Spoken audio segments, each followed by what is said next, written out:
Why is it not? Well, episode 14, new season 25-26, and in honor of our new signing, who's wearing the new number 14 as well, Victor Gyökeres, made his debut yesterday. I think whilst we could have done a few pods over the course of the summer, I'm kind of glad we didn't Yeah, because there was about 1 million other pods constantly talking about transfer speculation, rumors. And I, to be fair, got a lot of time at the moment, listened to every single one of them, and I didn't feel any better for listening to them. So I'm glad we didn't do one and just jumped on the bandwagon because I wouldn't have had anything new to say. the last, Um, the last pod. Sorry to cut you off. The last pod we did during yeah. transfer season was when you know when Wirtz signed for Liverpool, and I just crashed out for like half an hour. Yeah, exactly. Yes. Yeah. Yeah. Yeah. So you But think? that was our sort of like season. That was like our end of season review anyway. Yeah, So, but you're yeah. crashing out because of bad signing for Liverpool. But I mean, yeah, I mean, we can attack it in a few ways. Obviously, we need to talk about the game. I think that's what we like talking about the most is thinking about the tactics and also sort of what transpired. But I guess we can't really get into that without actually thinking about a little bit how the team has changed since we last got on a pod together, and then ultimately what you're feeling and what you're thinking about for the season moving ahead. So, yeah, what do you make of our transfer business, man? What do you think about the team that was on the pitch yesterday? And ultimately, do you reckon it's in the right position and the right shape it needs to be in order for us to go and challenge, Yeah. more than challenge, go and win something, I guess, Yeah. which is the expectation. But yeah, So I mean, yeah, like I think if we break down the starting lineup first of all, we think about kind yeah. of who was there, who was not there, who we maybe expected to be there, who wasn't. I'd say probably one person maybe that we probably thought would be there that wasn't, which is Timber. So we're like, I think maybe I would have probably started Timber over Ben White. Obviously, naturally, he's just coming back from a ankle surgery like in the summer, so he's just trying to get his fitness back. But generally, I think you'd assume that that's probably our strongest team, other than Ben White, maybe, as of what we have right now. Uh, I was with someone when I was watching the game, and I was saying to them like, my biggest concern in this game is like the two corners of the pitch, like diagonal, right? So I'm talking about either left wing and right back. Those are the two areas where I felt like we're going to probably struggle in certain aspects. Little did I know we would struggle absolutely everywhere. Like literally, we would struggle absolutely because that was probably one of the hardest games to watch in a long time. Just because I just thought we weren't very good generally. But yeah, just going back to your question, transfer business wise, we've signed two starters really. You know, we've signed Gyökeres and we've signed Zubimendi. Whilst I'm quite happy with that business in terms of like, okay, I'm happy we got those positions done. Zubimendi was definitely my first choice. I'm a really big Ekitike fan. Like, I think he's phenomenal. I think he is exactly the kind of striker that I would imagine we would want to sign. So when we weren't even interested in him, and we were kind of definitely only interested in what, like, obviously Sesko and Gyökeres, who are two kind of, in my opinion, quite similar types of strikers. I was just surprised. I was surprised, but also then it made me realize maybe just kind of like with Pep and Haaland, when he decided I'm actively choosing to sign a certain type of striker for this team, it makes me think Arteta is doing the same thing. He's saying, well, I just want a very specific type of striker, not a forward, if that makes sense. So with that, I was a little bit like, but I can make peace with that. That's okay. Like, that's fine. However, the other side of things is I'm struggling to see the logic behind signing Madueke. And that's not just because, you know, I'm anti-Chelsea or blah, blah, blah. Like, obviously, yeah, fuck Chelsea and all their shit players. I don't want to buy their shit players. Like, they're just all fucking so crap.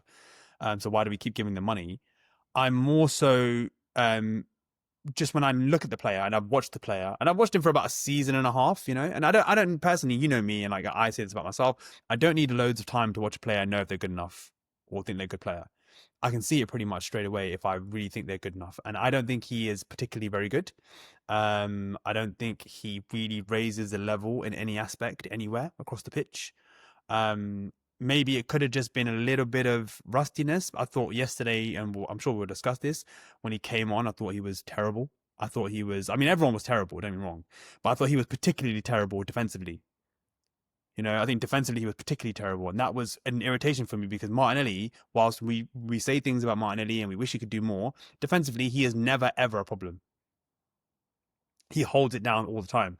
So when I see the counter of that, of someone who apparently is supposed to be challenging for his position, getting cooked on the outside multiple times with no effort to even try and stop the player, I'm looking at it and thinking, well, why did we spend 55 million on this guy then? Because like he's not great going forward, and he's not exactly doing very well at the back. So that I have an issue there. I have an issue there. But again, it's very early days. This is all just emotional, like how I feel from an emotion perspective. Obviously, I'm not talking from a logic of like, let's say how they integrate, and it's only been one game and blah blah blah. And then you obviously look at the other signings we've made, which is Mosquera. I think it's a shrewd signing. I think it's very, very good for that price. I think you can't really go wrong. And then Norgard, who again, we're talking about one in, one out. Jorginho's gone out. Norgard's in. I'm okay with that. I actually do like Norgard. Actually, I've watched him for Brentford before and thought, you know what, he's very much a driving force for them, and he is the kind of guy who will actively allow the momentum to build up on an opposition team, and he knows where to be. So I'm not unhappy with that. That's fine. My issue from Arsenal perspective, and it's been my issue for the last 5 years and further on going forward, I don't think we invest enough time and effort and resources into signing good forward players. We tend to be very specific. Like, we want this guy for this role and that guy for that role. I miss the days of just stockpiling good attacking players and putting them all in the picture at the same time and saying, like, you guys will figure it out. Like, obviously there's coaching involved, absolutely. But I miss the ability to know that, like, okay, when we do have a transition, I'm expecting something to happen here. As opposed to, I'm actually not expecting much to come from it because I just don't trust the people on the ball. So that's my kind of assessment of the transfer window right now. I would give it a firm flat 6 out of 10. I would say we addressed some areas where we replaced some that have left. I feel like we've raised the level from a midfield perspective. I think Zubimendi's great, and I think as he adjusts to the Premier League, it would be great. And I think Gyökeres is a good signing, and I think he'll do well. But yeah, other than that, I think we still need to sign a left winger, and I don't think we'll be signing a creative midfielder now, considering what's been talked about. But yeah, what about you? How do you feel? Yeah, I mean, I agree with everything. A lot of what you said to an extent. I think the biggest signing for me, at least the one that gets me the most excited, is not Gyökeres, but it is Zubimendi, because I think in the preseason games I watched, and I went to the last one against Athletic, and you could tell immediately, obviously he's playing against Spanish opposition that he's quite familiar with, so you could see that he was at the speed and the level that you think you're going to see him in the Premier League, but then quite contrastingly yesterday you could see that it was going to be way harder, and unsurprisingly it was. It was quite difficult, but I think he'll change our world. I think he'll make us such a massive difference, especially in the way that we need to now, I think, to an extent, match sort of Gyökeres' style of play, which is he wants to run into the channels, and there was a lot of instances where we weren't moving the ball quick enough, or when the pass was on, we weren't making the right decisions in terms of getting it to him. So I can see why it was hard for him yesterday. It only lasted about just under 60 minutes. That sharpness wasn't necessarily there, and you could say that for a lot of the team. You could also question then, why did United look a bit sharper? I think if the roles had been reversed to an extent, if we were playing at home, you might have had the crowd behind us instead, and all that kind of momentum piece could have felt a little bit different. But I think Zubimendi's the real game changer, providing he can stay fit. Obviously, he's going to share some of those minutes with Norgard, which is good because you don't feel like it's a massive drop down. I don't think he's going to be as quick progressing the ball out of sort of the first third of the pitch as quickly as Zubimendi can. But like you mentioned, he's really good at the high press and winning the ball back very quickly. And I think that's going to be great to see. Madueke, man, I mean, I don't know what to say about that one, to be honest. I think, he didn't look great coming on. Diallo was mashing him up like left, right, and center. it was scary to see.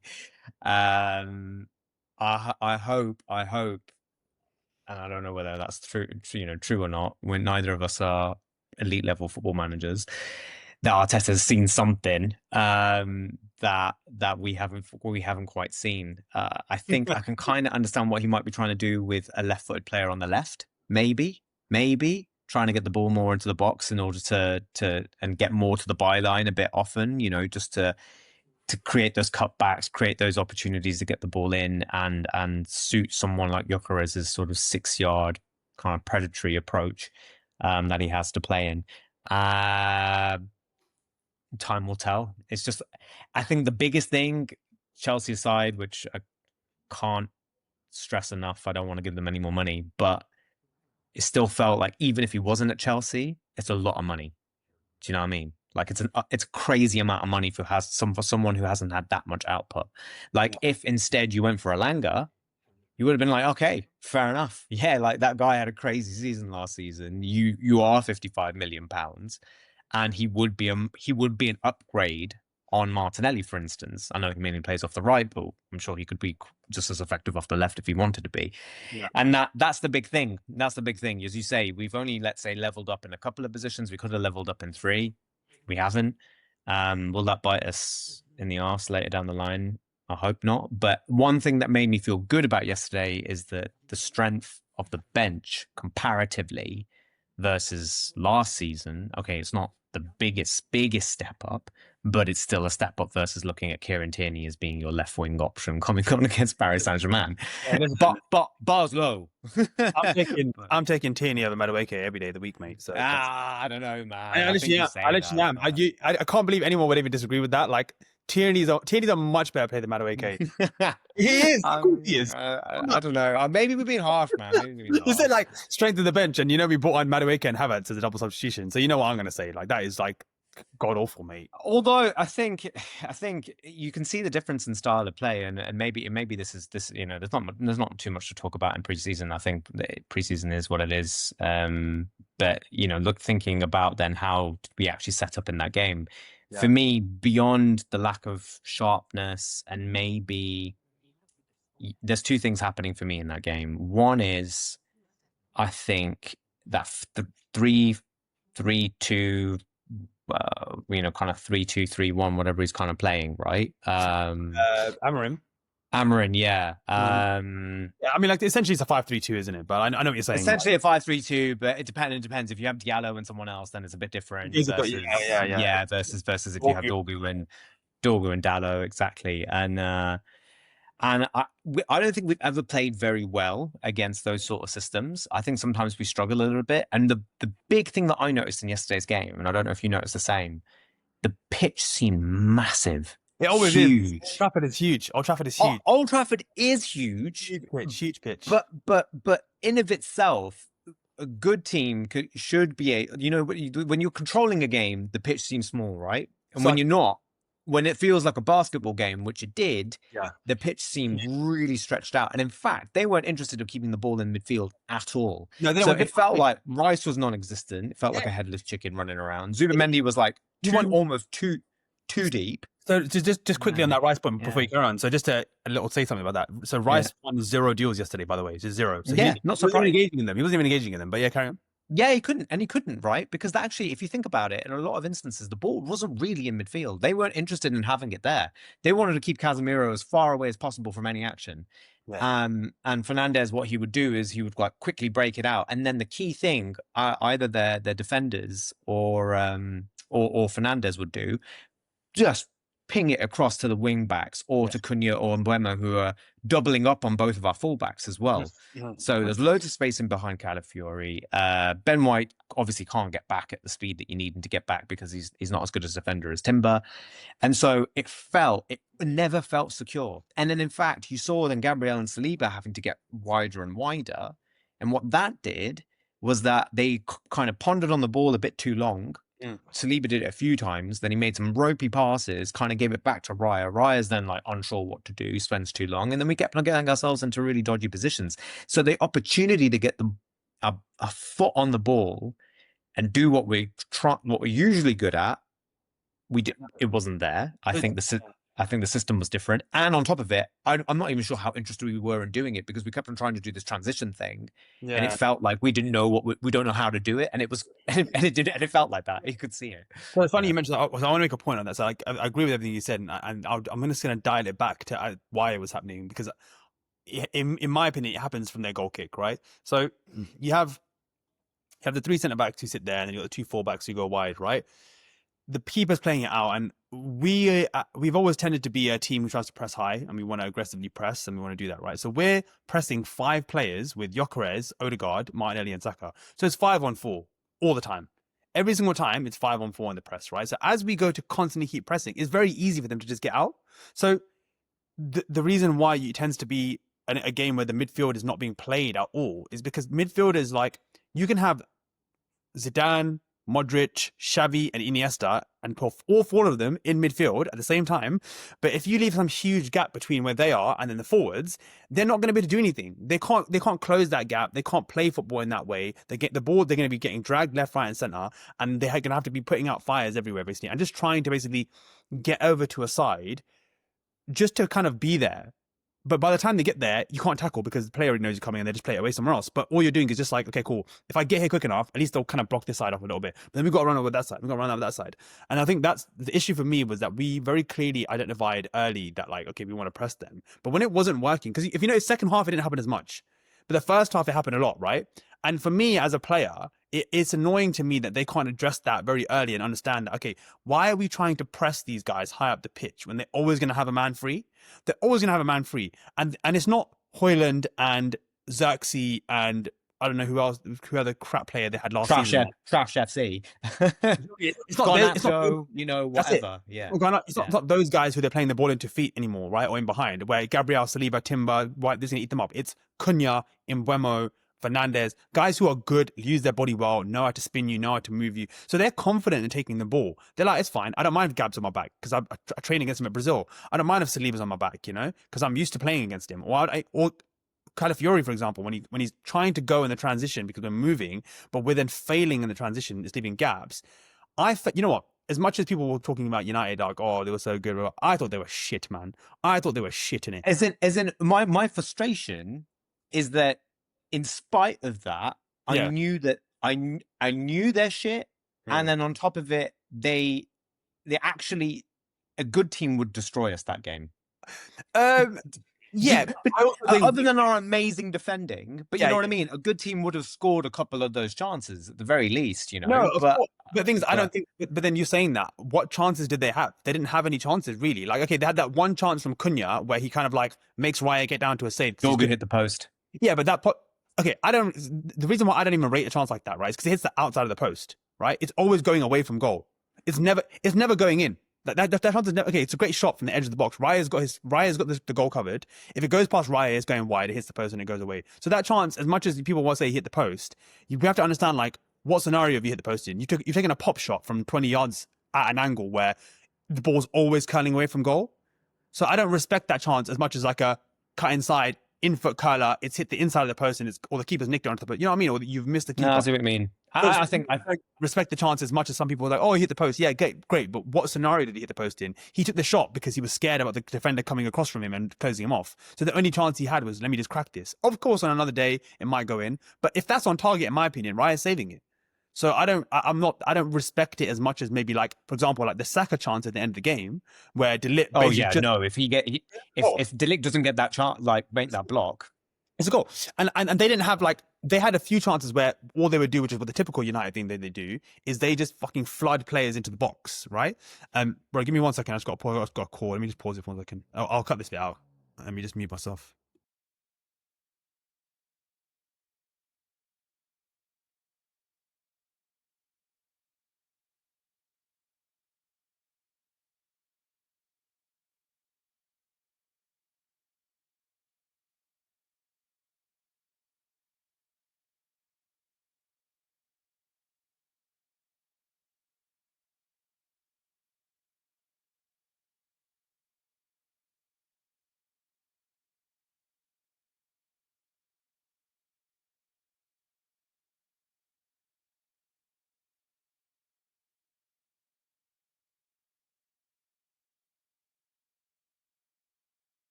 Sorry. Yeah, I was just saying, like, I don't think they were as good as people are trying to make out. I think we were as bad as people are trying to make out. But yeah, I think just going back to the first point, the reason why I think in the first half we were so stretched is just because we just didn't identify that why are we pressing these guys? Like we don't need to press them like up there. We don't need to press them up there because all we're doing is just spreading the pitch and widening it for no reason. Because they want a wide pitch. A 5-3-2 system wants a wide pitch. It wants to make That's us it. Again, you're not interested in having the ball in the middle of the park. That's yeah, not what you want, right? Exactly. Yeah. Whereas if you counteract that and say, well, it's cool, we're not even going to press you until you get into the second phase, right? When you come into this kind of halfway line point, then we're going to start to try and manage there. Because then what it does is it makes their defenders then have to play the ball. You make the defenders being the playmakers, right? You make De Ligt and you make Yoro and you make kind of Dallo be the guys who have to play the ball into midfield. It's not Fernandes and Mbeumo and Cunha who are on the ball most of the time.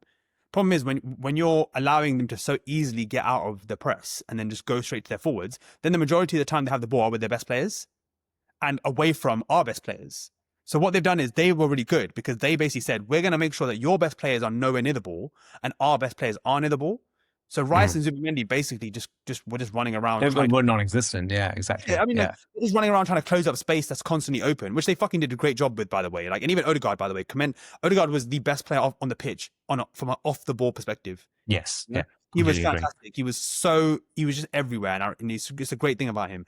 But those three had to do the running of like 4 different men because Gyökeres, Saka, Martinelli, and those three basically. They were basically just like they weren't even. In terms of a pressing sort of view and a pressure point of view, they weren't useless. They didn't do anything. It's interesting, isn't it? Because I guess, and Arteta mentioned it a little bit in his post game kind of comments, is that they need to work on Gyökeres' pressing because if you don't have that, and if you do want to play that high line and you do want to create those turnovers, then he needs to be way fitter. In order for him to be able to make that happen. Because whilst I know you have your detractions about Havertz, and a lot of people do, he didn't do a lot when he came on, but it was different the way in which on the odd occasion he was coming in and linking up the play a bit better. Because that's what we're a little bit more used to. That's all it is. It's him just coming in to the right to support Odegaard and Saka, and he creates that overload on the right, which again, I think we're a bit more familiar with, whereas Gyökeres is, again, with the ball and even without the ball, it's going to take us a little while in order to try and figure out how to use him. I agree. Yeah, I agree. I think it's all just really a case of, you know what, like if we just break down the overall aspect of the game, like let's not, like we don't go too into it tactically and too over the top. Didn't play very well. Went away at Old Trafford. Won. It is what it is. So, and again, if someone told you sort of before the game, you take 1-0 at Old Trafford. You do, and that's what we're routinely been doing anyway. 1-0. Like we don't win more than 1-0 there. I was watching it with someone, and I was saying to them like, we don't come here and just put 3 past them. Like Bournemouth would come here today and put 3 past them. They would smash them. Yeah, sure. Semenyo would get the ball in the transition, run through them, smash it box, because he doesn't care about Old Trafford. There's no voodoo there for them, and also the crowd don't give a fuck about Bournemouth, right? Whereas United care about us a lot. It's that game against obviously us playing them at Old Trafford or them playing Liverpool at Old Trafford. Those are their 2 cup finals, other than the cup finals they actually play. Every season. Those are the 2 games where the crowd is like, we're going to get hit early. We're going to make sure they're fucking uncomfortable. We're going to get the team going. And they always run harder against us. And the funny thing about it is that we used to be the team who used to play better and lose against them. And now they're complaining that they're that team. And it's like, guess what? The shoe's on the other foot now, isn't it? That's it. I think you could also tell, just to add in the fact that they were like heavily booing Gyökeres. By the way, Arsenal fans would because you might not have been able to hear it at the pub in the same way. Yeah.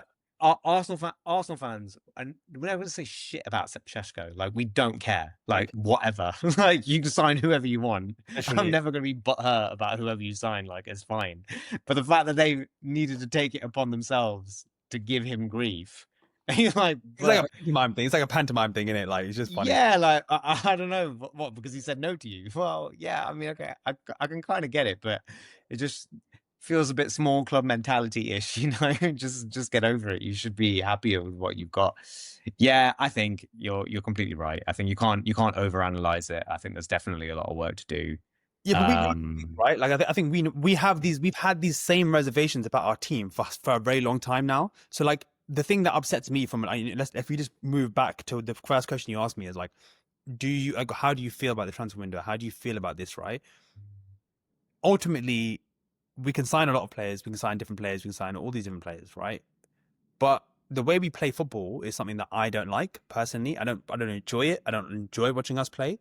I think it's very clear to see that then if a few things are not going the way we want them to, we then can't get the ball down. Like, when have you ever watched an Arsenal team, yeah, like pre-Arteta, and they said, let's say pre-Emery, so basically the Wenger era, really, where we literally just can't put passes together. Like, we just physically cannot put passes together. Like, yesterday, we just... It felt like we were stuck in the mud. It was really strange. It's scary for me, because like I was saying, we play football, right? Like, we play football. If I was playing in a game where genuinely, like, that was like a Sunday League game. I was watching a Sunday League game, like, where the defense is just whipping it out, the midfield just can't get on the ball, and the forwards just keep losing it. And we're not actually just gaining any sort of, like, what's the word? Territory. Like, we had no field tilt. That's it. Yeah, basically we had no, because football is a domination game, right? Yeah, absolutely. It's a domination game. You're whether you do it in a fast transition perspective or you do it in a slow build up perspective, you're trying to dominate areas of the pitch and then ultimately have one goal, which is put that ball in an area where a team doesn't want it. We didn't really have any structure in terms of the way we were building, except for a little bit on the right hand side, throughout the game, which again, you could argue people weren't at their best, different players are there, etc., etc. But for me, I'm sorry, man. If it's the first game of the season, yeah, it's the first game of the season. There's been no international tournament this whole summer. You should be raring to go. You should be on, like, I'm not saying you have to be sharp, like every single thing has to be like bang, bang, bang, bang, bang. But I expect the energy to be high. I expect the fitness to be there. I expect the play, like Rice in the 70th minute. I mean, he's blowing. Like, he's like, I need to come off. Gyökeres, 60-something minute, I got to come off. And I get it. Football has transitioned from 10 years ago where actually just the level of energy you need and the distance you cover is a lot more. And the human body maybe physically just needs that constantly to get to a level. I get it. But I just get a bit worried that we're not really going to see anything different from Arsenal this season in terms of the way we play, the way we manage games, the way we go into games, and how we manage those kind of games. And if that's the truth, I don't see how we're gonna get over the line. And because I feel like we've gotten worse from a playing perspective as the years have gone on. So that's my reservation. I know it's only the first game of the season. It sounds really doom and gloom, but what I don't see is like we've done something different in an attacking sense.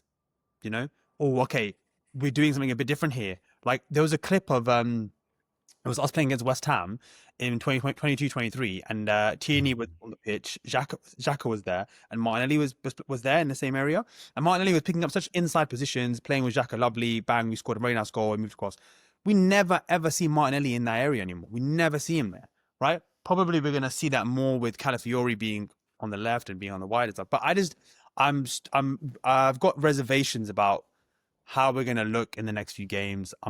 It's hard to say, It's hard to say. So that's what I'm worried about. But maybe let's think about the goal. We can talk about the goal maybe. But you can. What's your thoughts on what I just said? Yeah, I hear you. I think again, maybe being on the more optimistic side of it. I think the other difference that I noticed yesterday, and what I've also noticed a little bit throughout preseason, is how high and wide Saka is also staying now. And I'm hoping that will ensure that he gets, even though I felt like at times he was actually having to come back more than I think Arteta would have liked almost, but it felt like we were overrun in certain moments. So he was having to come in and do the defensive work as well, which he's very good at. But in order for him to have a season, for us to win the league, you need Saka to have a Salah-esque season, really. In terms of goals and assists, ideally, you would have him posting numbers like that, I think. Because I don't think he's our best player, more or less. And if we're not getting him into the positions that we need to, yeah, you could argue Rice or whatever. But from an attacking threat perspective, from an attacking threat perspective, it's him. Gyökeres aside, he might even score. If he scores 20 goals this season, it's a great return from Gyökeres. But you still need someone else who's going to chip in with that amount as well, if not more. Yeah. And last season, before the injury, his goals and assists, like his contribution, was on par to finish, like to come close to sort of Ozil's record or Henry's record. But unfortunately, and that was when we weren't playing particularly well. If we get him in better positions, he looked sluggish yesterday, which I completely agree. It was a bit concerning as to why, when everybody's had a full and good preseason, do we look a bit leggy? But again, time will tell. Maybe it's a bit of maybe it's again Old Trafford. We never seem to play well there. That all might have played a factor into it. We would love to go there and smack them. We don't. So just expect that, and we got what we expected in the end. Still a win.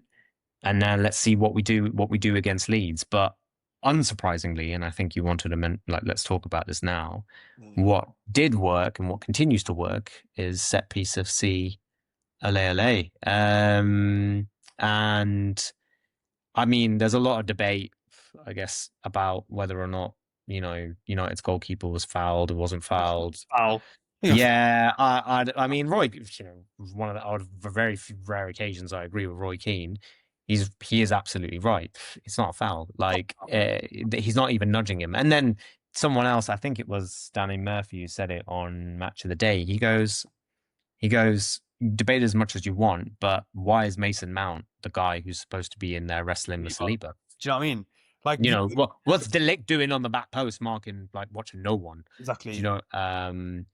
However, hard to know what we're going to do, because the great thing about Nicolas Jauvert is that he comes up with a new set piece routine, and for the first 10, 15 games of the season, no one can quite figure out what it is that we're doing, and it will work for a while. This is it. I think people overstate like set pieces and like in terms of like where players are and where their standings. Personally, it's just like, I think if you have two players and one player in particular who can have a delivery like that, right?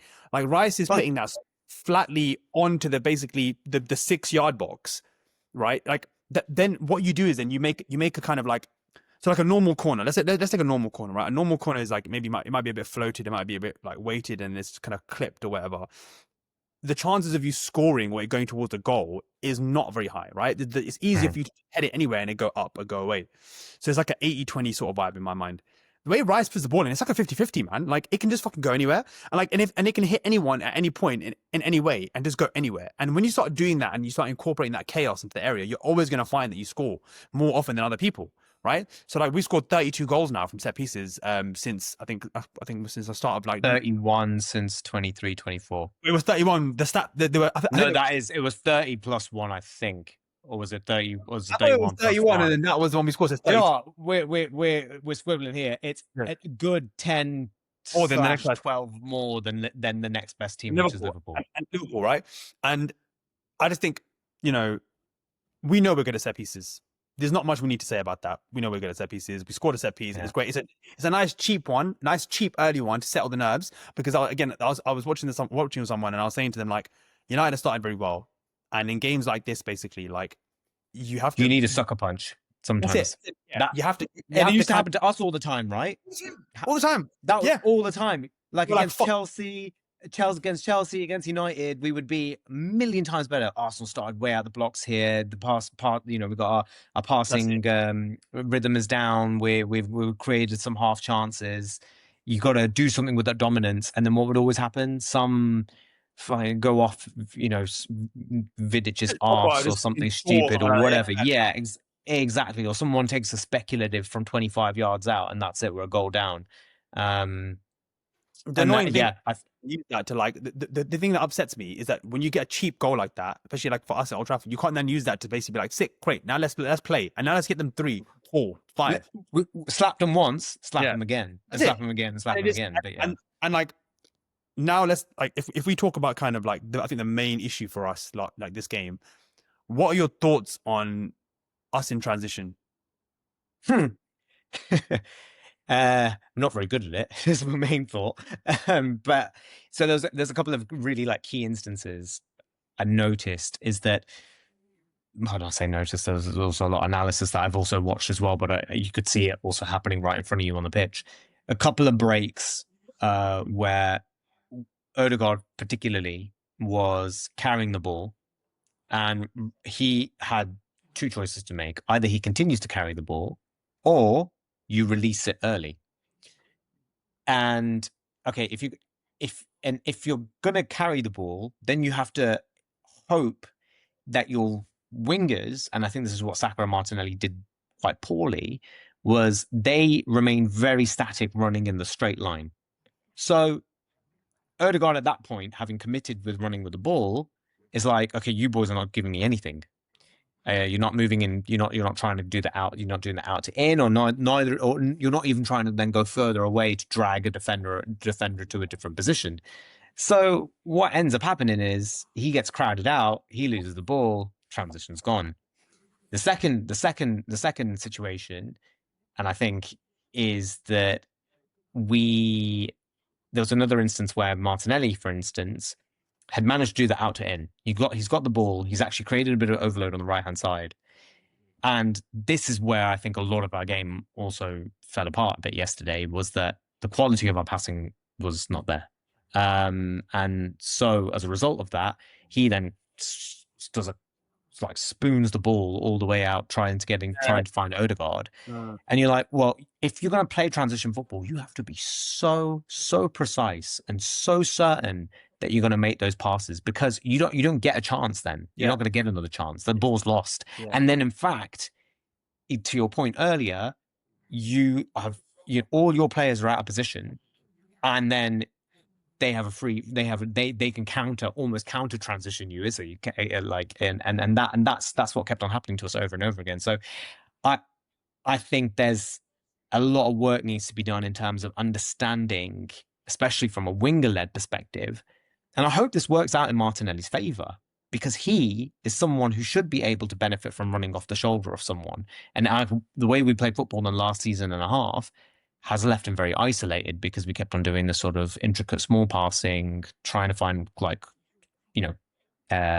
pick our way through a low block. Whereas this time round, we're trying to move at speed. That should suit him, but he and Saka also need to make a lot more intelligent runs. There was one instance, just one, where they managed to find Gyökeres quickly. And then the only thing that ended up happening is that the ball got stuck under his feet. Yeah, and he lost it. And it can happen. It is what it like. I got excited when that happened, because I was like, okay, great. Like, you've got him in some space. He's showing De Ligt up, understand. I thought, okay, cool. Cut inside. You're just gonna crack it. Can't wait to see this. Just crack it. Yeah. Just make the goalkeeper make a save. Exactly. And that's what he's gonna do. Oh, but with that, I don't mind if it doesn't work out, because I know the idea is correct. And there was another chance basically where he basically actually bodies De Ligt on the right hand side. Oh, it's fantastic. Yeah, it's just hilarious. Like, I don't know what you think you're doing, bro. You need to get out of here. Like, so I was so gassed, and I could see it about to happen. The body shape was just perfect. Like, he was coming up. De Ligt was like that. I was like, you're gonna get flattened, mate, and he got absolutely flattened. And then the thing is, he doesn't only flatten him, but he keeps the ball and he can still move. And then he played the ball very quickly into the box on his right foot, right? And it went out for play. It went for a throw in. People were like, oh. The point is, he did the right things. I don't care. If it keeps happening and he keeps knocking out. No, that's a different thing. But you hope with time it will improve. Yeah, but in that scenario, and that's the thing with Gyökeres. For me, the reason why, like, okay, I get some people a little bit down on him. I get people think he's not maybe a bit stiff and he's a bit this and that. The thing I like about him is that he's making the right decisions. So he's doing the right thing. He's winning the fouls the right way. He's holding the ball up. He's playing it off. He's making the right runs. He's playing the ball into the right areas. He wants to cut inside in the right time. So the other things, they will start to click, and that's why I'm not too worried about him. Like, I think he's going to be fine. I can already see things in his game, which I'm like, well, yeah, you're just better than this player. You just got the best of this defender, and you're going to keep getting the better defenders because you can go past them very easily. So I'm not scared for you in the box. Or you're stronger than them. And that's it. You can hold him off. And stuff. You can finish. He's not going to win too many aerial duels. Is the only thing. Like, I think but that's okay. That's fine, because he'll draw in a foul instead.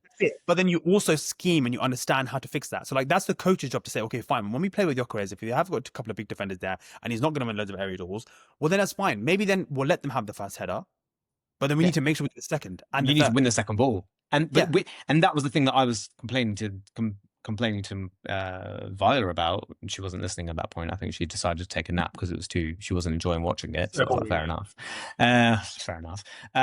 Which was a second, third ball, which again is crucial to transition football.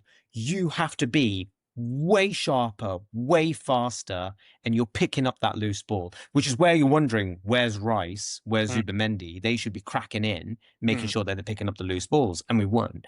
And so in order to facilitate the transition. So there's almost different phases of the transition. I didn't really break down my answer in a logical manner, but okay, so we upon getting into the right transition moments, we weren't doing it often enough. But then when we kind of did, we were usually making the wrong choices in terms of passing. The people who were running weren't making the right choices when they needed to provide the options in terms of who to pass to.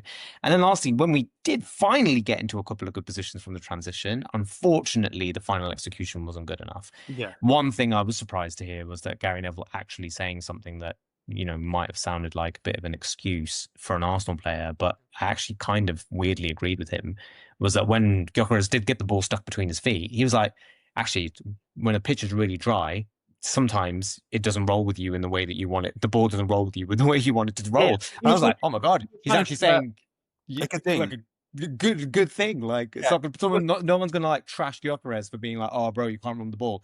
Yeah. Nah, that thing happens, man. Yeah, like it's because the way thing is, and it's the way he wants to go past him. The way he wants to go past him is to go do like that, because he likes to do this.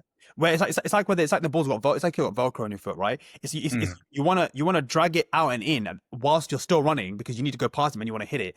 If he wanted to just cut inside and kind of slow his body down and then go, he could have done that, but he didn't want to do that. He wanted to move because he knew there was players around him, and this is why I don't mind, because I know he's smart enough and he understands what he's doing. He knows what the right thing to do is. He knows there's two players, because he's obviously gone on the left wing, right?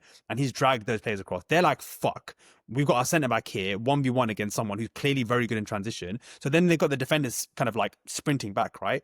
When you've got players sprinting back towards you and you're here running that way, as soon as you like decide to cut inside and stop a bit, they're going to go straight into you. Or they're going to. So the only way you can do it in a way where you can get something off here is to go and spit past them. So you're right. Like, it was a right idea. It was a bit of a dry pitch. I don't mind. Like, he's not my concern in it right now. Like, he's not my concern right now. So who is your concern? Because I feel like you asked that question with that you have an answer in mind in terms of what's My concern is Mikel Arteta. My concern is Mikel Arteta. That's my concern. With trying to coach transition football, you mean specifically, or or just generally the way we attack. I'm sorry. Like, I don't think that we are a good attacking outfit who consistently creates chances or even understands what the main goal of a transition is. I get it. Every goal of every football player on the pitch is to either fucking score a goal or stop a goal. We understand. But when it comes to transitioning, your goal is to get a shot off, right? Your goal is to get a shot off because you either want to get a goal, a save, or a corner, because then you can't be counter transitioned on, right? Or very rare. And the best way to describe it for the listeners is, if anybody has played five-a-side football, it's exactly that. Yeah. Five-a-side football is, if you do not, essentially, in some instances, score, that's it. You're screwed. Yeah, because in a lot of instances. Yeah, because it might hit the backboard, come back, and then you're like, "Fuck, I'm ahead of the ball," and then they've got like a 3-on-2, and then they're gonna try to score. So it's exactly. Like you have to get the keeper to make a save, so then you can give it a second and then just reset. Yeah.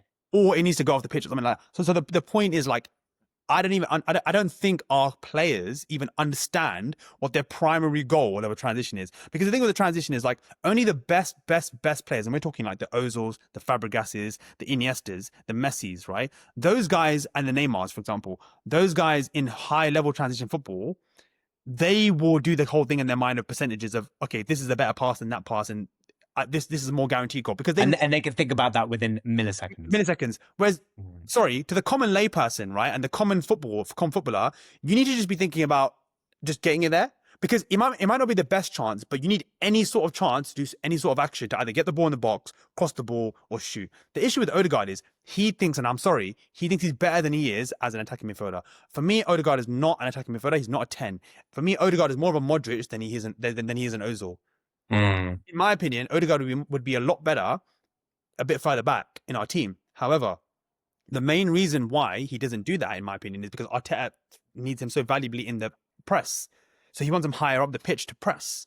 You know, so the issue is then you have Odegaard who's carrying the ball. When you carry it that much, right, what happens is the options then they close up, because the point of a transition is to try and get the other team running backwards, because when they're running backwards, they're not set, and we know this, right? And you can't see what's happening. That's it. You can't see what's happening behind you. So for you to be able to react on, oh, that ball's now gone out to Saka, I can't even set myself to try and make a tackle. Exactly, and you don't know what's going on around you. So the whole point is that when people are running, like, as in, when you're defending a transition, and let's say it's like a 4-on-4 or a 5-on-4, every player in that transition defensively has to then think about the guy who's next to him, right? They can't think about other people running off them. So for me, the issue with us from a transition point of view is that we don't even understand what the goal of the transition is supposed to be.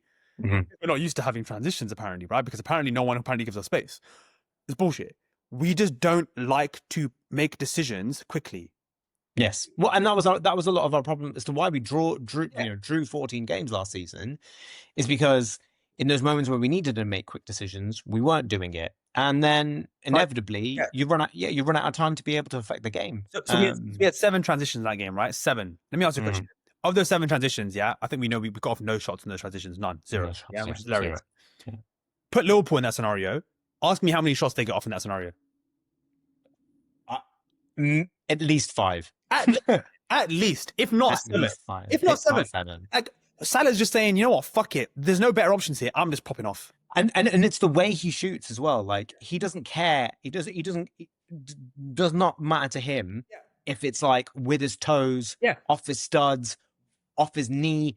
He will just shoot. And you know because he knows if he doesn't and he loses the ball, they're finished. That's it. The ball's going right the way back the other end.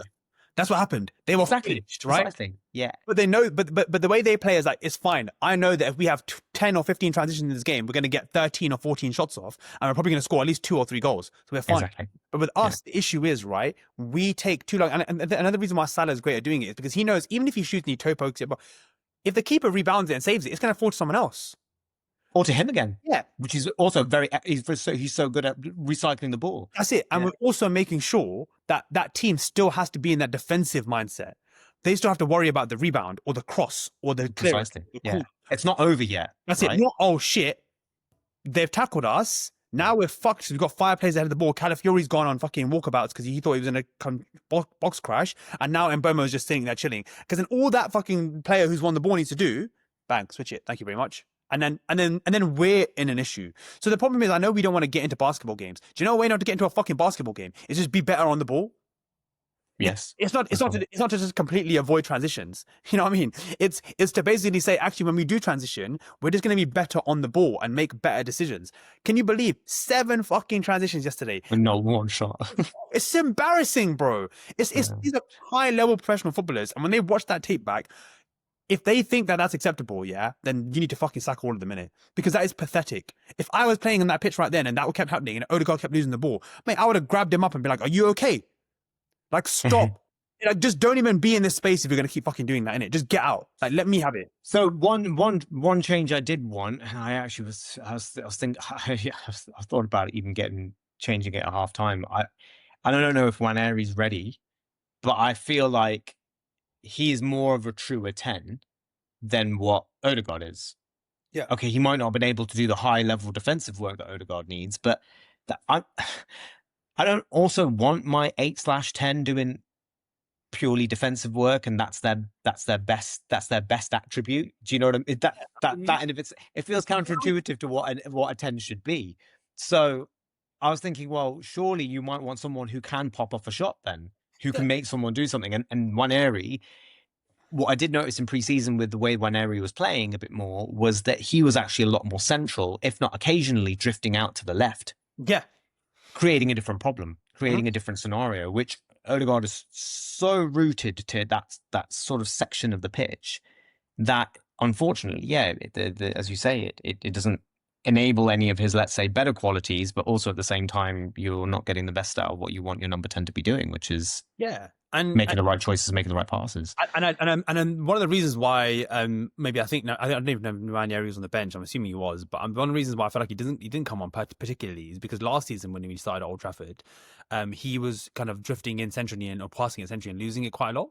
And then that was another reason. Yeah, true. He started right wing, didn't he, in that game? But also we're talking about like a game that was like 5 months ago, But with Ranieri, I feel like he's more of a forward anyway. Like that's just how I see him. I see him as more like I think his long term position when he hopefully progresses in his career, whether that's with us or with somewhere else, it will be more in the kind of like center forwardy, right wingy, left It's kind of like he said it himself. I'm happy to play across the front four, front five positions. Basically, I don't really mind.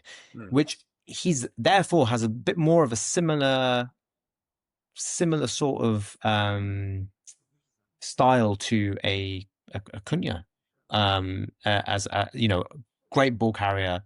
But he's tricky. and he can pop up all over the pitch in lots of different positions. And he's, again, a good striker of the ball, and that's his main focus. His main focus is trying to get shots off and trying to score goals.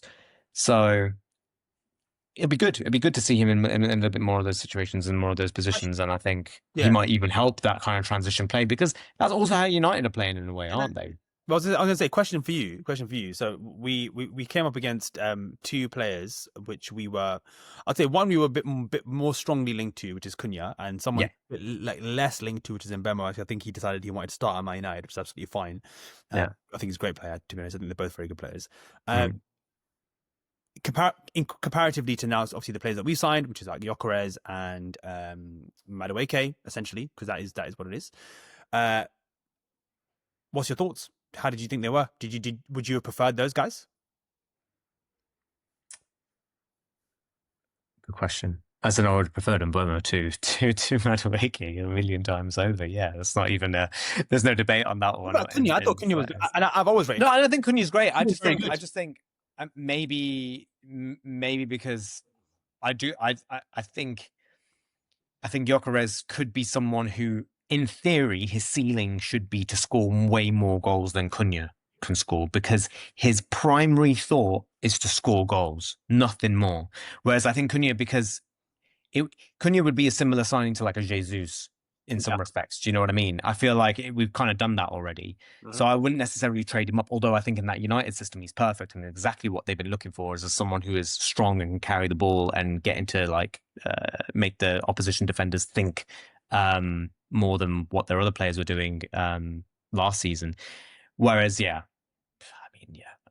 Mbeumo, it's crazy money what they spent on him, but no one's going to ask that question if he goes and scores 15 odd goals plus this season, right? Like last season.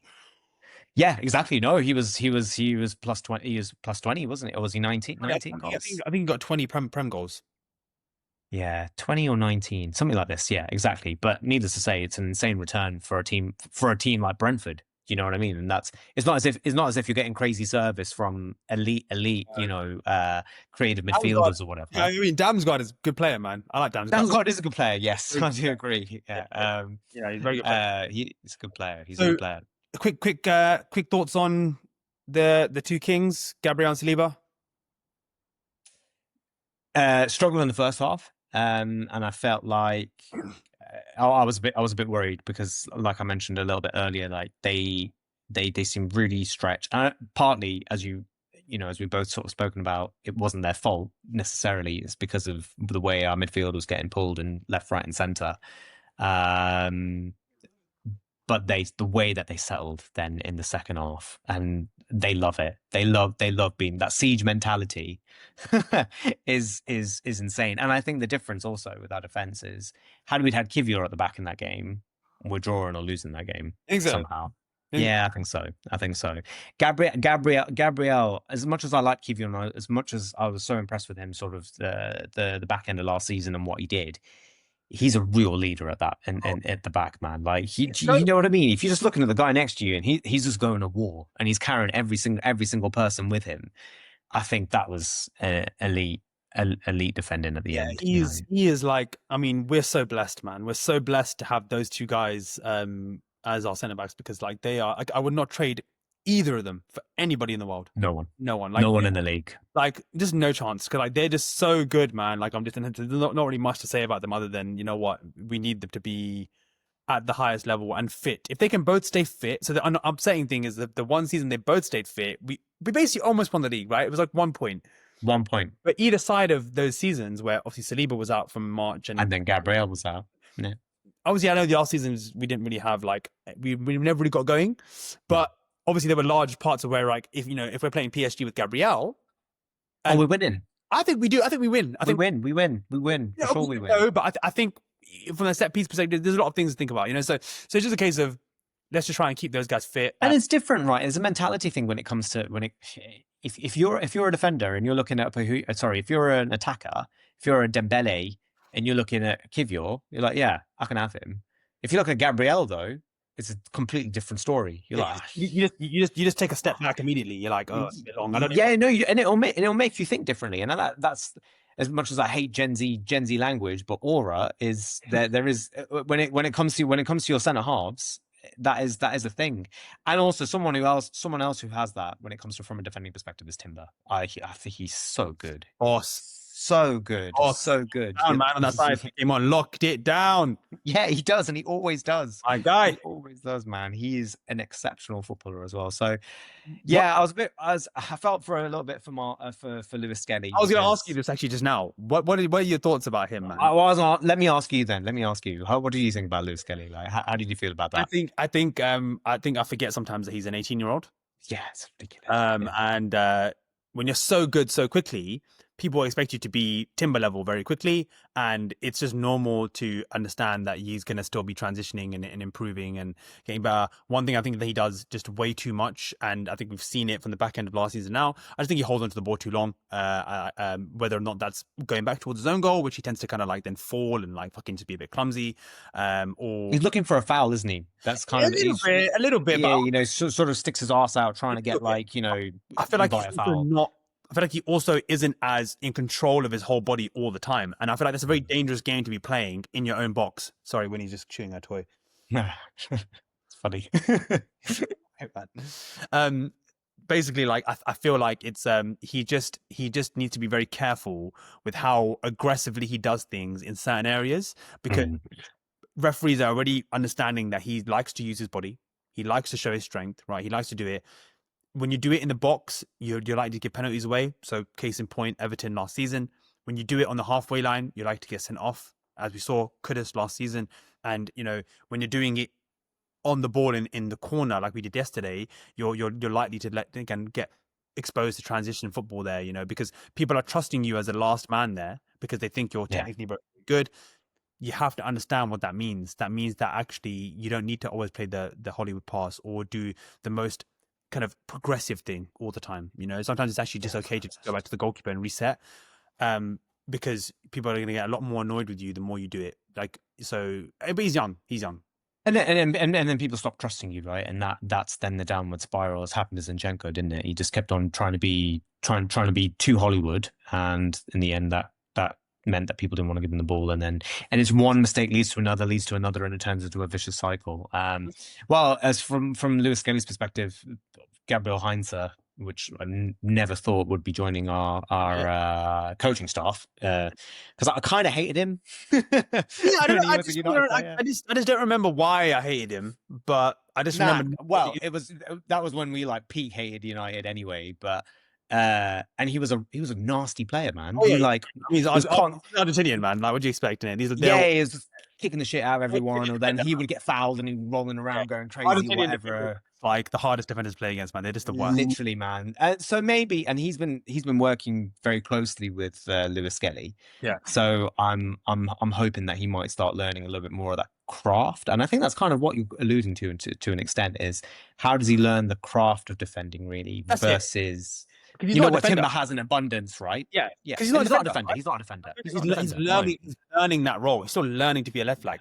Sorry. So it's a case of like, we need to remember that and give him that grace period, but also understand that Arteta has probably done the right thing, which is basically now, hopefully, if Calafiori can stay fit, you don't then have to play him every game, or you don't have to play every single scenario, you know, and you don't have to be relied on all the time. So, not much to say other than just, you know, he's young. I think it's going to be interesting to see Arteta. So you've mentioned it a few times, and then I'll make a point, and then I want to hear from you on this as well. Like, actually, what we've alluded to and sort of summarize in terms of the way we're feeling about the setup and where we're going into the season, and then ultimately what we've seen in this game is that fundamentally Arteta is got sort of resources and a tactical expectation, or sort of not tactical expectation, but he's got more resources than he's ever had. He's almost got 2 players per position now, which he's never really sort of been in a position with, and he's trying to change the way we play. So, for instance, managing the minutes, like I think, you know, I feel like defenders, and maybe football's changing, and maybe fullbacks need more rest than centre halves do and stuff like this, or more rotation. But And it depends on the player. Certain players like Rice needs to play every game. He says it himself. Like if he hasn't got those minutes in his legs, Yeah, he doesn't get into that flow state. yeah. So what's your feeling on Arteta um, trying to strike the right balance between giving players the minutes they need in order to get them into the right sort of match fitness and flow state versus giving them the rest that they need? And do you trust him to do that in the right way? And then the second question is that, okay, do you feel like stylistically he'll be able to help us find that blend? Because I don't think we can go from a purely possession-based team to a purely transition-based team. Like, No. and I don't think that's right either. I feel like you need to be able to play what's happening in front of you, right? Like, okay, you know what? Transition ain't working today, but we're Yeah. very good at keeping the ball. So let's keep the ball a bit. there's also- But yeah, at least that's my feeling. Do you think that he can? Yeah, I mean, like, I'll Or quickly where do just you see it going this season? Whether or not he can do it or not is a different as in, story. like, But yeah. I'll quickly make a comment on the last thing you said, which is about like you don't think somebody can go from like being a possession based team to being ultimately a transition based team. And like again, that's also true from a physical perspective as well, right? So when you're a transition based team, everything's a lot of very fast twitch movements, a lot of sprints, a lot of straight line sprints, a lot of crashing the box, a lot of like hard collisions. When you're a possession based team, everything's a lot slower. It's a bit more walking football. It's a bit more quick Mhm. acceleration, right? So naturally, if you start to transition into that kind of style of play, you're going to have to understand you're going to get more injuries. You're going to get more like big spaces. Players are going to have to start sprinting a lot more than just jogging and just going at 75%. That's going to mean more muscular injuries. It's going to be more problems. And it's going to be more fatigue as well on the body. So I think like you said, like you made a good point. As we know, like we're footballers. We play football. As a midfielder, not playing is not a good thing. Yeah, as a midfielder, No. if you're a high touch footballer and you need You to, lose the rhythm. that's it. You lose the rhythm and you lose that extra, that half a yard, or that understanding of like, I need to play this quickly or this touch needs to be there, because it's all instinct, right? We know what football's like. It's all instinct. It's all about how you're feeling. It's all about your hips and your looseness and how you move. For midfielders, it's very difficult, and I think it's important to understand that, like, we do have a lot of midfield options, but maybe it's a point of making sure that, okay, Rice is our guy, but very rarely is he going to play 90 minutes. Right, so we need to make sure that then on the games that we're playing, Rice is going fucking 100% for 70 minutes, but then he's coming off for 70 minutes, right? And then Norgard's coming on and he's giving you 100% for 30 minutes, and then Zubimendi's easier for him to be a bit more like playing the 90 minutes, as we saw yesterday, right? Zubimendi stayed on the whole game, new signing. Yeah, he did. Rice came off because Rice is the long distance runner. Rice is the fucking horse, mate. He's a stallion. You know what I mean? He's eating up distance. It's his nickname as well. Yeah. Zubimendi, he's more like the fucking mole rat. You know what I mean? He's more like the fucking, go into the ground and tunnel up and grab it from there, and then go into the ground and tunnel it from somewhere else. Man, you made a Kim Possible reference. That's crazy. Mole rat. He's not a naked. He's a naked mole rat. Yeah, true. Sorry. He's just a mole rat. But like he's more like that. He's more like, I'm gonna just tunnel up and grab it there, and then tunnel up and grab it there. So it's easier for him to kind of play longer. From a fullback perspective, I'm glad we tend to spread our fullbacks quite thin, and they do a lot of running. So yeah, I think there's going to be a lot more rotation there. And then from a forward line perspective, yeah, you're completely correct. I think we're going to have to be smarter with the way we do it. I mean, this is just me in my life, like what I do. I tend to take things in 12-week blocks, right? Whether it's the gym or when it's work or whether it's personal life stuff, I always try and take things in like 12-week blocks, because I think that's a good amount of time to change things in your body or change things around your mindset and your environment, to see actual change and then see how you want to kind of modify from that point. I would like to kind of see us maybe adopt something like that, where in the first 3 months of the season, we have maybe a set starting 11. We want to give those guys time to get ramped up and start to kind of really start to flow and play with each other. Build those connections. Yeah. Learn the style of play that they need to learn. That's it. And then as we get so we're talking kind of August, September, October, international break around that time, somewhere there. Where the injuries start coming. Yeah. And then when it comes to like, okay, cool. Now teams are starting to kind of figure out what we're doing. They're starting to scheme and make sure certain players are being stopped. Great. So what we're going to do now is we're going to change it up. Now we're going to do this for the next 12 weeks. And then it gets us to January. And then we're going to do that. And then you kind of maybe then come back to your original system in kind of March, right? March, to have that level of element of surprise, right? Like, that's again, you get past that point of, oh, everybody's figured us out. And I think that's, for instance, what Guardiola's best versions of the City teams did very well, which is that one, you just had De Bruyne on ice until that period, which It's true. not every team has the luxury of having. But ultimately, though, he came in and changed the way they played. Yeah. You're sort of just managing your way through until that Yeah, February, and March you want to period. still be there, right? Like, as in the point being, it's very difficult Exactly. in this day and age because you have to be at such a high level for so long that saying that you're going to kind of take it a bit easier earlier might cost you a title, right? It might Mm. cost you an ability to even compete because you're 10 points off, 11 points off. But the thing we need to remember is that players need rhythm, but they also need rest, right? We need to be a bit more comfortable with players telling us, listen, they're not. Our players need to get more comfortable with telling the staff, No, I'm 100. not in it and my hamstring's pinging. And they can then trust. Like Calafiori said something very interesting. He said, they asked him, listen, are you excited for this season? How you feel? He said, listen, yeah, I hope I'm going to play more. He said, but if Mm. I don't, someone better will come in and replace Yeah, me. he said. Yeah, he did. Yeah, yeah, yeah. And it's like the players themselves need to start trusting their teammates and trusting that, okay, I can sit down for 3 games. So Gabriel can say, listen, my hamstring's pinging a little bit. I'm going to sit down. Yeah, leave it be. Yeah. Let's get Mascara in, or let's get Calafiori to sit at left centre back, and let's get Miles at left back. So we need to, as a team and as a group, get more Yeah, that's a comfortable good with point. Arteta, because we all blame Arteta, right? We all blame Arteta. We blame medical staff, but if they're not being told, right, they're not going to. No one's gonna know the other person. No one else knows your body better than you, That's it. right? Like So even Timber yeah, about last season about his ankle and he's this and he's that pain. And it's like, okay, yeah, great. Sometimes managers might push you to say, listen, we need you. Fine. But I know they're not negligent and I know they're going to put the best interest of the players at heart and they always will do that. So if they tell them, listen, like, boss, I'm feeling it a little bit today. I think it's better that someone else starts. We'll start to get more comfortable with different people playing, different people in different positions, finding out something new. You never know what you're going to find out until someone pops in and says, actually, you know what? They're going to grab the opportunity and maybe Madueke doesn't start for 6 games, right? Because he's just not at the level. But actually, Martinelli needs a rest. But then Madueke comes in and fucking smashes it. And he's like, well, guess what, Martinelli? I'm sorry, but he's fucking smashing it right now. So he's going to stay there. And we reinvent and we maybe find something different. So it's, there's a fine line between it, but I just can't get past the overbearing thought in my mind that we just are not good enough up top, you know? And that's what worries me really going through the season.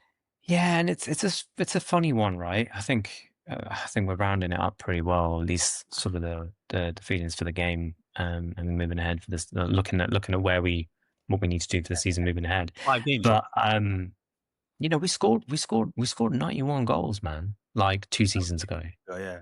Yeah, But you remember who we were doing that against, though? Yeah, come on, I put some context to it. It was like 6-0 against West Ham, 6-0 against Sheffield United. yeah, okay, sure, yes, but we weren't doing that last season. Do you know what I mean? Like we all of a sudden and I think the injuries, yes, partly, the signings of like Marino and things like this, and maybe an aspect of teams kind of figuring us out as well, and us not having and which is why I admire what Liverpool have done so much, is that they are being like, well, teams will have figured us out. We're going to completely change the shape of our attack. The kind of personnel we brought in, they've never really had a player like Wirtz in sort of all the Klopp years, and now I'd say only maybe Coutinho was kind of yeah, and he got rid of him anyway. Yeah, before they turned good. It was actually by selling him that they managed to kind of get the money that they would needed in order to be able to. They don't need it, right? Because they bypass the midfield so much. Precisely. And I suppose, and that's what's interesting, right? So that, okay, I think Slot has understood that we can't keep on doing the transition, playing exactly the way that we were. It's not going to work. We're going to have to make sure that teams are still thinking about, I'm not sure how Liverpool are going to set up today, or I'm not sure what this player is going to do. And last season, there was too much predictability from us. I'm hoping this season, to your point as well, particularly in terms from a personnel perspective, is that in time, we shouldn't feel like, oh no, Gabriel's not starting, we might lose this game today. Yeah. Or Calafiori starting left back instead of Miles. Oh, actually, I don't know what's going to happen to us. Or Havertz is starting in terms of Crocker. I don't know how you feel about Havertz, but just humour me for the second of the point. But that's it. Is that it should feel seamless. And they will all give you something slightly different.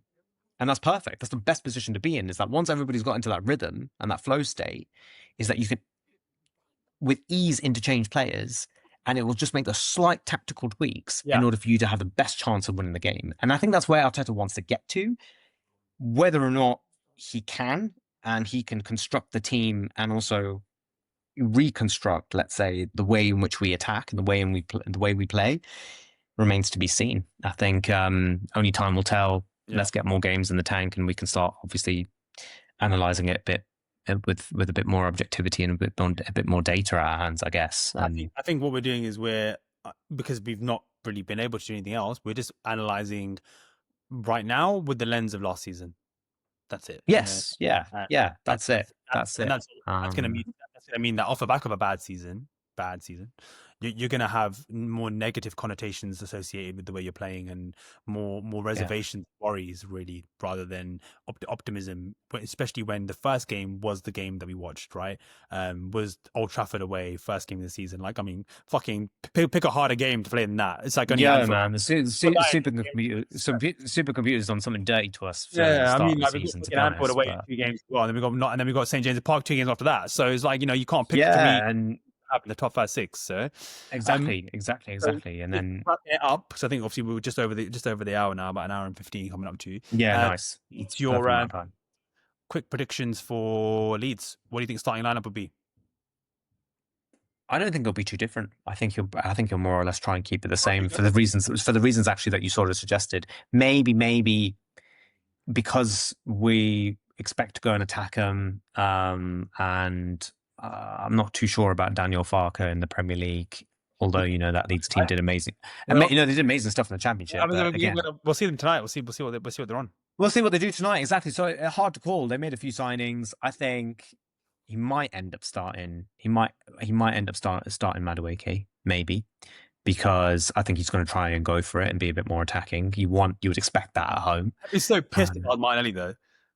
Yeah, it's crazy. You put that shift in, but then again, I mean, like, you finally get to play a team where you think you might get some off. Yeah. You might get a goal. And then he's like, "Oh, sorry, mate. Go on, sit on the bench." Yeah, I see what you mean. But I personally think he'll more or less keep it the same, because if he needs the rhythm and he wants to be ready for Anfield, then you need that Leeds game to go well, and you need those players to be able to make those connections. I don't think you can risk making too many changes to what you feel like might be your preferred starting 11. The only other difference is that I'm not sure how comfortable he's going to feel with Calafiori. I don't think I don't feel like he'll start Calafiori at left back against Liverpool. Yeah. You see what I mean? So it's about then also making sure that Miles gets enough minutes in the tank as well, so that he's ready for that challenge against Salah. It's interesting, right? Because again, we're looking a bit far ahead there, and I'm sure we'll talk about it properly. But it'd be interesting to see, like, obviously with Frimpong and Salah doing that, you never know, man. Calafiori might. There's lots of gaps. Well, the one thing I would say about Liverpool is that I don't feel like their defenses. I don't see their defenses necessarily has improved per se. No, it's not. But then also when you look at that, like, you look at how bad they are in defending transition. Problem is we're just as bad at attacking transitions. Exactly. But they're really good at attacking transitions. So it's like a double negative, basically. So no, we're projecting towards Anfield, and it's right, because I think also the difference between the previous seasons is we're not too sure what our best starting 11 is. So that's a different thing we need to contend with as well, right? So I think we need to see that change, or we need to see different setups and different systems. Oh, Winnie, what do you reckon for the season ahead, mate? What's your prediction? She's like, bro, let's go for a walk, man. Just allow it. Just leave it be. Before you get into the habits trashing, let's just get out of here. Yeah, exactly. Score prediction, what do you think? Leeds, I'm going with 3-1 to Arsenal. I think we concede, Fez. Yeah, I'm going 4-0. I think Gyökeres will get a brace. He'll do the celebration. I think we'll have a nice day out. It'll be nice and sunny. Yeah, we'll do that. He's gassed. Oh man, my hands are massive, man. He'll do the celebration. We'll get gassed, and then I think it'll just be. And then back down to reality against Liverpool. Yeah. Hey, listen, man. I think we're going to beat them. I just think we're due it. Like we Bro, should let's hold it. we should have beaten them 3 seasons in a row, and they managed to get a draw, just about scrape a draw against us. They did. So I think we're due a win against them, to be honest. But yeah. Yeah. Well, it's been good chatting, and It's good to be back, man. It's good to be back. Missed breaking down the games with you, man. I think yeah, I do think, well, okay. One last thing, because everybody else has done it. We haven't done season predictions. okay, cool. I know we have the benefit now of having watched one game. I don't know if that's a benefit or a negative. But where do you think Arsenal are finishing, bro? Or finishing league plus you can add in Champions League slash. So put it this way, I wouldn't be like true to myself if I didn't go into every fucking season thinking that Arsenal are going to win the league. Who did quadruple? Okay, yeah, okay, win the league. Okay. It doesn't matter what team we've had. I've always thought, listen, if we get it right and we have the right season, the players perform, there's no reason why we can't win the league. So I would always say I expect us to win the league, and that is, as of right now, that's my heart. My head will always say the same thing, which is that proper championship winning teams and trophy winning teams usually have better attackers than this, and unfortunately, that is usually the marker which defines great teams. How good are the guys putting the ball in the back of the net? Do you think Saka can be that guy? No. I just, to be real with you, like I watch him, and something about the way he plays just doesn't sit with me. Like, because maybe because of where he's playing. It might not be his thing. It might just be because of where he is playing on the pitch. But there's a part of me that just he doesn't have that kind of that drive to basically say, like, I'm scoring today. As in, like, it doesn't matter what happens, I'm scoring today. Innit? Like, Salah has this thing where he's like, it doesn't matter what fucking happens. It doesn't matter if it's the 96th minute and it's 5-0, I'm scoring today. Innit? And Gyökeres has that same thing of like, and I know he'll have it, I'm scoring today. For me, the thing with Saka is Saka's more of an all-round footballer. So he's more of like, the reason why I don't think he can be is because I think with Saka, he knows that he has much more to offer than just pure goals and assists.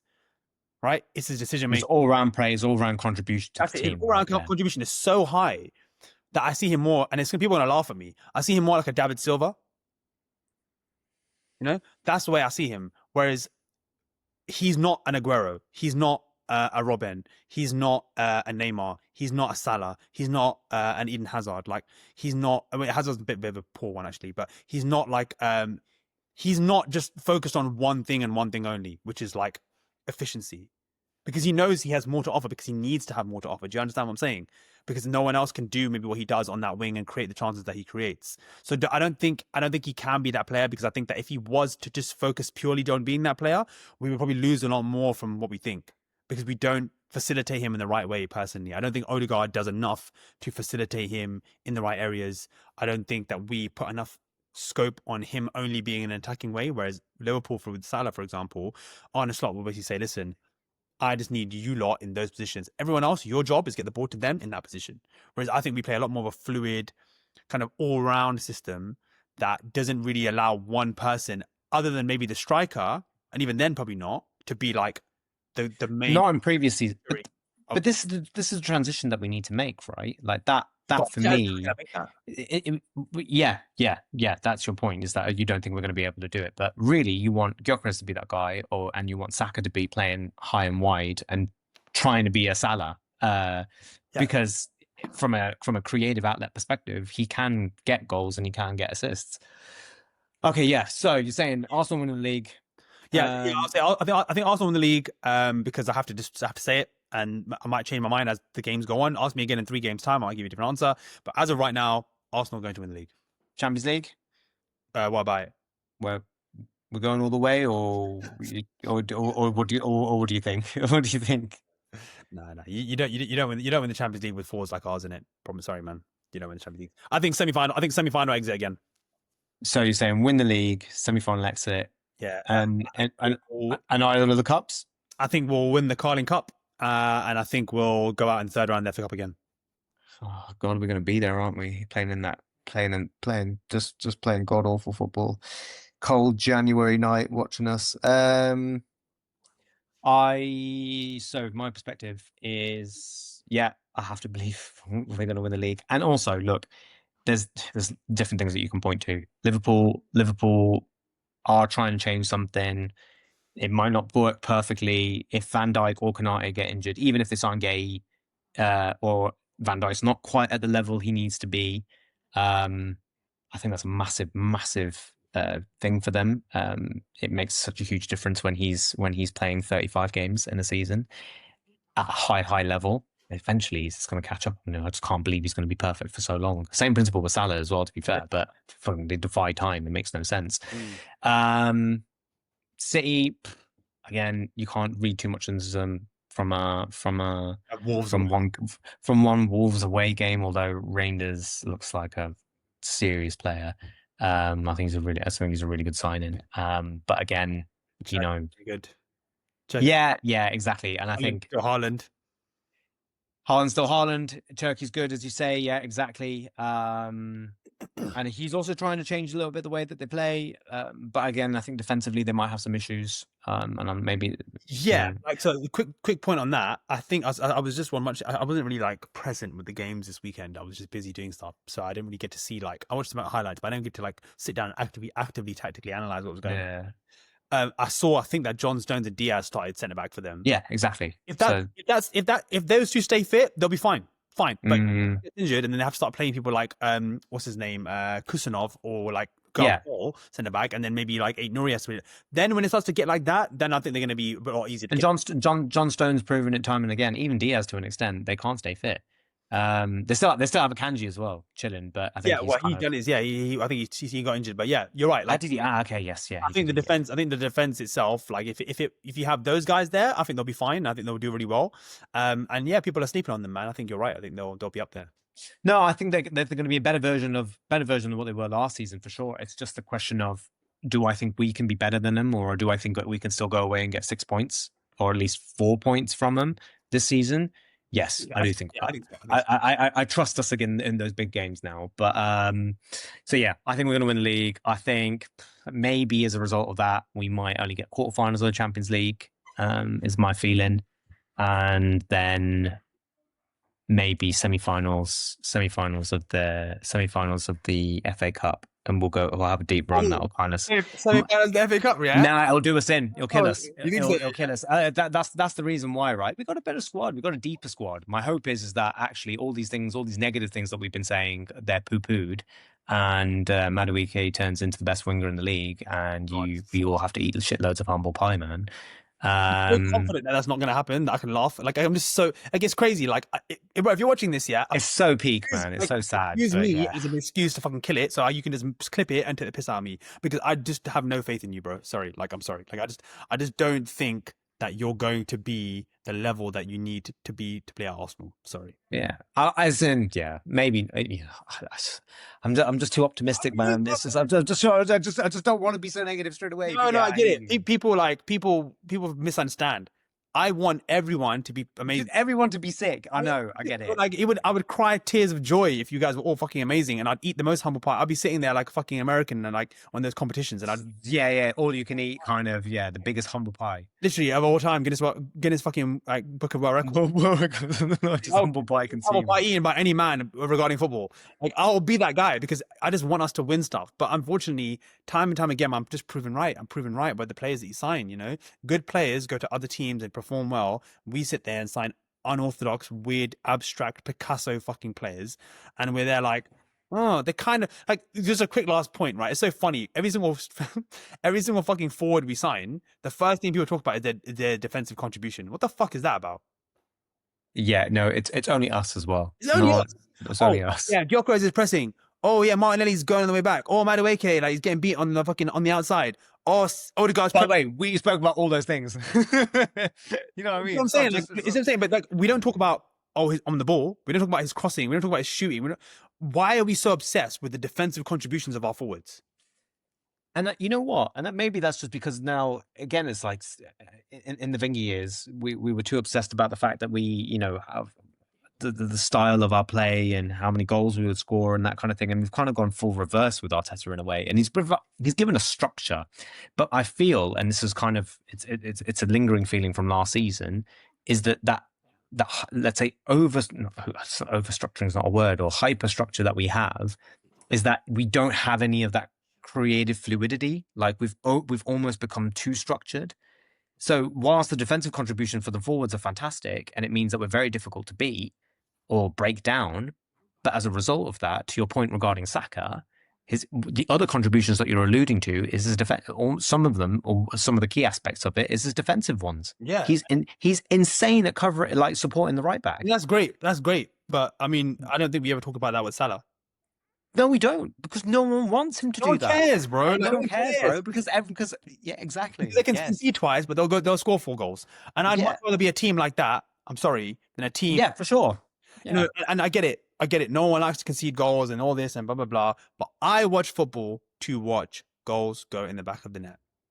And I get it that we don't want to be too open. I get that it's nice to feel defensively secure, but you can't sit there and tell me that anyone enjoyed watching that game last night. You can't. No, it's horrific. Anyone enjoyed watching those PSG games where we just defending. You can't tell me that anyone enjoyed watching. I had cold sweats watching that game, Yeah, man. And it was like, and it was 20, and it was 28, it was 25, 26 degrees, man. Literally, like, bro. Like, this is why I'm always just so stressed out watching games. Like, because like this is like, I literally just fucking, like, my fucking back is sweating because I'm like watching that. My heart's going off at like 130 beats per minute. And I don't even do that when I'm fucking cycling. And it's like, why does this elicit such a fucking innate response of anxiety and stress in me when I'm just trying to watch my football team go to a big stadium and play, and I should be happy, but I'm not happy because I don't like the way we play. And I know that if we concede one fucking goal, then that's it. We're not winning this game. So it's like, that's not a very nice position to be in or watch football, you know? I pay to watch this team. We pay to watch this team. We want to be entertained. We're not entertained. It's fine if you get off one title that way, you can say fine. Right, fine. But when you're playing that way for 3 years and you got nothing to show for it, it's like, I'm sorry, man. You got to start asking it, is this the guy you want to lead you? Like, is this really the guy? Question, if he doesn't win anything, does he get rid of stay? him, man. Go on. No, you say get rid of him, but do you reckon he'll stay? Yeah, of course he will, because we're a massively pathetic institution who compounds mediocrity over and over and over again because we don't give a fuck about winning. But yeah, what about you?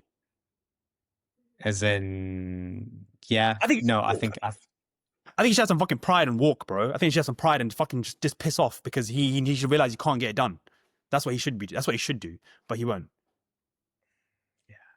Yeah. I have to like. Yeah. As in, I don't think the club will sack him. You're right. I do. No, for sure. For sure they won't. My sixth or something, and unless he finishes like fucking terribly, then he's not being sacked.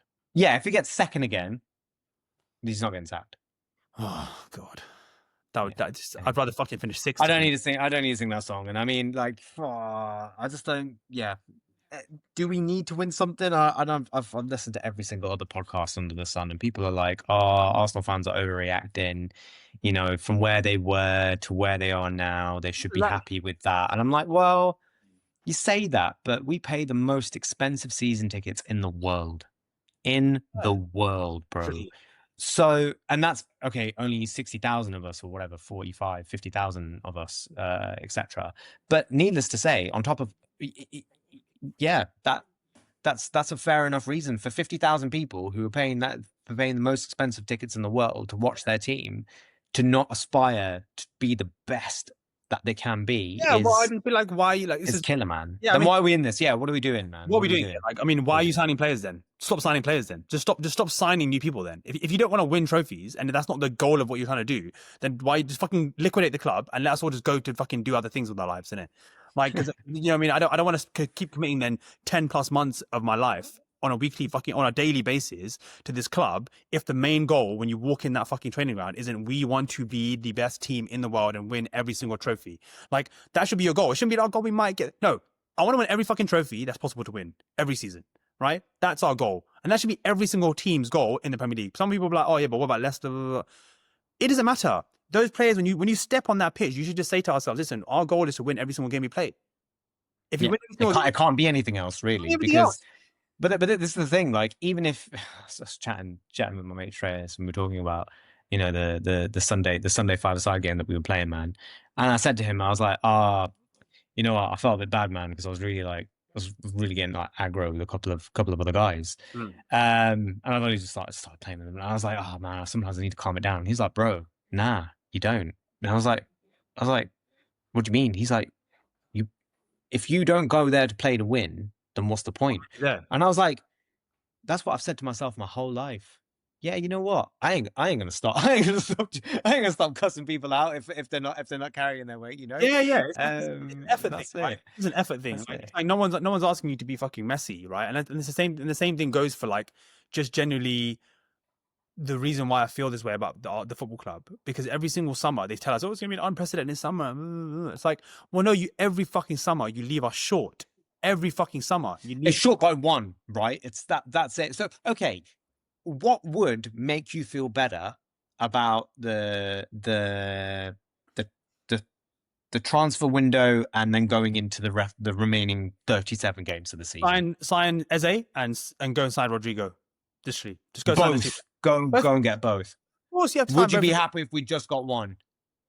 I would be happier, as in I'd be happier than I am now, but at the moment I'm fucking depressed as shit. So I can't. I mean, it's not much of a change. Okay. Sweet. All right. What about you? I don't think I'm as depressed as you are, but this is probably why we need both of us doing what we do on the pod, because otherwise, if we're both depressed, maybe it might ruin everybody's day listening to us. So no. As in, look, I'd give us more of a 7. I do think we do need to go and sign Eze, mainly because I just don't want him to go to Tottenham. That's also crucial. He's just so good. Like, I mean, no, he's so good. Like, you saw that free kick that he took yesterday, man. Like, I didn't even see it, but apparently it went in and then they cancelled it for some reason. I don't know. But he's just very obviously and like unapologetically one of the best players in the Premier League. Why you don't want to sign that guy for like 60 mil, which is fucking nothing in today's market. We signed 65 million on Havertz, who, let's be honest, we all know, terrible. Yeah. No matter anyone wants to fucking sugarcoat it, not a good footballer. He might be a good athlete and he might have a good purpose, but he's not Eze level footballer. He can't even. No, it's not that level footballer. He ain't got enough. He hasn't got the ability of Eze's left fucking toenail, right? Eze is a fantastic footballer. Eze reminds me of Neymar. Like I was watching Neymar video. It was what I do. I do this thing where whenever I want comfort, I just go. When you're sad, you just watch Neymar videos. Well, Neymar compilations. I'm like, you know what? This is just pure football, man. Like I'm just like loving this, bro. Like this is just what everyone wants to see. And then I started watching some Eze compilations just randomly, and I was like, they're actually very similar players. The way they move, the way they dribble the ball, the way they shoot, and I'm like, this is who we're missing, man. That is exactly what this team is missing. Someone who can just pick the ball up, go past 2 guys, break a defense open, create something out of nothing, crack it, do whatever he needs to do, come off the left, play in the central. They're not going to sign him though, because apparently Nwaneri wants to be that guy, and I'm like, and even Dauman's a great player, but how much is he actually going to? He's 15, man. That's crazy. Like, I just can't. Fantastic player. No, and again, I'm not disputing this. You know, it doesn't matter. Like, when you're ready, you're ready. But it's still. I don't think you win the league relying on a 15-year-old. It's only like crazy players like Lamine Yamal who can like go and win a Euros and go and win La Liga and things like this that are outrageous. And I don't think Wanner is quite ready or quite at that level yet either. So yeah, I agree. I think you do need to go and sign an Eze. Yeah, Rodrigo, I think you'll go to City is the reality. Yeah, we don't sign either of them. We won't sign anyone. It's done. The transfer window is done. It is what it is. So let's wrap it up here. And I will just, on that really positive note. Welcome back to Canada Event Pod, everybody. I hope you're excited for this new season because we've got oodles of optimism to throw your way. What always really funny. I hope people like if you're watching, like if you just screenshot my face now, and then as the games go on, like the stress throughout the season, your bags have them going down to the floor, basically. Aged like 10 years during this season, but yeah, we'll see. But yeah, we'll predictions for Leeds. I think you said 3-1. I said 4-0. 4-0, yeah. And then I think we can figure out who's going to that game in the next coming days. Yeah, we chat anyway, man. And then yeah, and then we'll talk after that game. All right, bro. Sounds good. All right, man. Well, have a good evening. Yeah, you too. Let's chat again soon. Take care, man. Peace. Bye-bye. Let me stop this.